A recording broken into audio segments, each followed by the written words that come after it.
before we even start, if I look like I'm crying and start sneezing throughout, I have bad hay fever. So bear with me. So, what I want to do today is share with you one easy technique to increase conversion on your website. So, if you're a designer, a marketer, or a founder, obviously knowing how to improve the conversion, i.e., the amount of people that buy or do the thing you want them to do on your website or landing page, knowing how to improve that is obviously quite important. So, what I'm going to do today is share with you why reducing the number of options on your website would improve conversion using a case study from the company Blinkist. So, why do more things on your page lower conversion? Essentially, the New York Times did an experiment a few years ago on choice overload, the effect of choice on your decision making. So they put up two different displays for jam tasting in supermarkets or grocery stores in the US, right? So one had 24 jams, the other had 6 jams, right? To see how would that affect decision making, right? The number of options you have. Interestingly, although 60% of people stopped to try the 24 jams and only 40% stopped when there were 6, the actual purchasing difference was huge. So when there were 6 jams, 30% actually bought a jam. When there were 24 jams, only 3% bought a jam. So that is what, an increase of 1,000%? I don't know. Big, right? 30%, 3%. Huge difference. Which goes against common logic, right? Where we sort of believe that the more things we offer people, the more likely they are to buy. To also support this, right, Google has always had a role for a homepage gatekeeper. So now CEO of Yahoo, Marissa Mayer, like her job was to say if anything's going on the homepage, like it goes through me because she knew and they know that it would immediately impact performance, right? Think of Google, great example.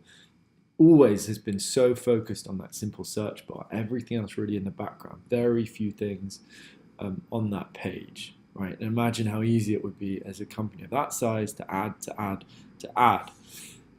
So, what we're going to do now is quickly jump into the example of Blinkist, just to talk you through how they are optimizing for that one thing, the one thing they want you to do, and hiding everything else.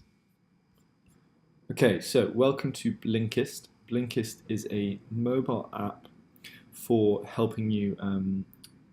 Allowing you to listen to summaries of key non-fiction books. So if we see here, immediately one thing you'll notice is there's really no option apart from starting the free trial, logging in if you're an existing user, or watching the video, which is there to encourage you to start the free trial. Everything is focused on you just immediately understanding the value proposition, which is essentially, okay, I am a person that is, let's say, entrepreneurial, driven, motivated, etc. I want to read, but I don't have enough time. So immediately they are solving that pain point for me so that I go, oh, that's interesting. Again, value proposition. Great, that's what I want. I just want the key takeaways from these world's best non-fiction books. I don't want to read the whole thing. I don't have time to read the whole thing. Right, so I want to start the free trial because what else do? I either leave now because this isn't for me, or I start the free trial. If we scroll down, again, everything is directed to encouraging you to start the free trial. Social validation, this makes me build more trust with it because, hey, if Forbes, BBC, New York Times, etc. trust these guys, then it must be good. A little bit more on the value proposition, so sweet, okay, I can get all that learning from a whole book in 15 minutes. There are 3,000 to choose from. Awesome, I'm sure I'll find what I need there. 9 million users, again, social validation, like here.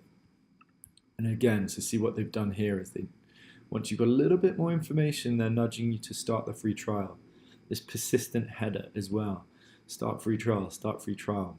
And then for those people that are still unsure, they're reinforcing the value proposition to start the free trial because they are calling to me as an entrepreneurial, motivated person, right, that wants to get all this learning but doesn't have time.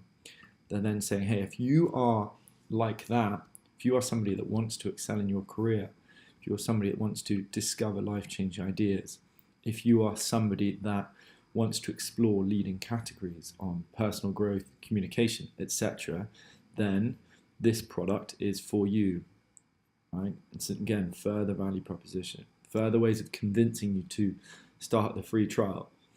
Now, importantly, if you look at the bottom, there is a lot of things on this website, but everything is secondary, far, far, far behind getting you to start the free trial, because if you don't start the free trial, you are likely to bounce wherever you go on here.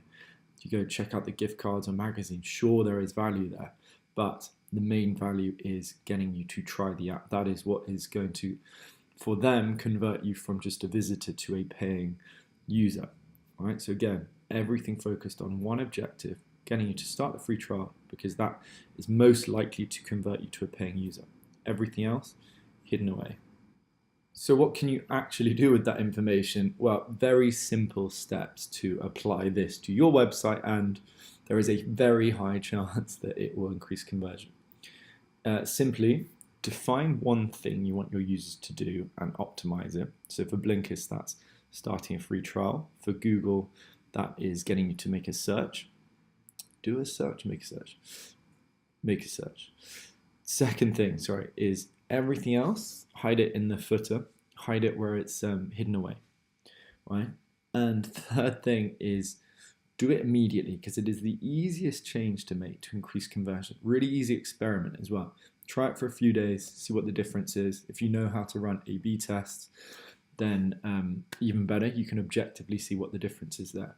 And do not let anyone sneak in their pet project onto that page. Optimize for one thing, and you will see an increase in conversion.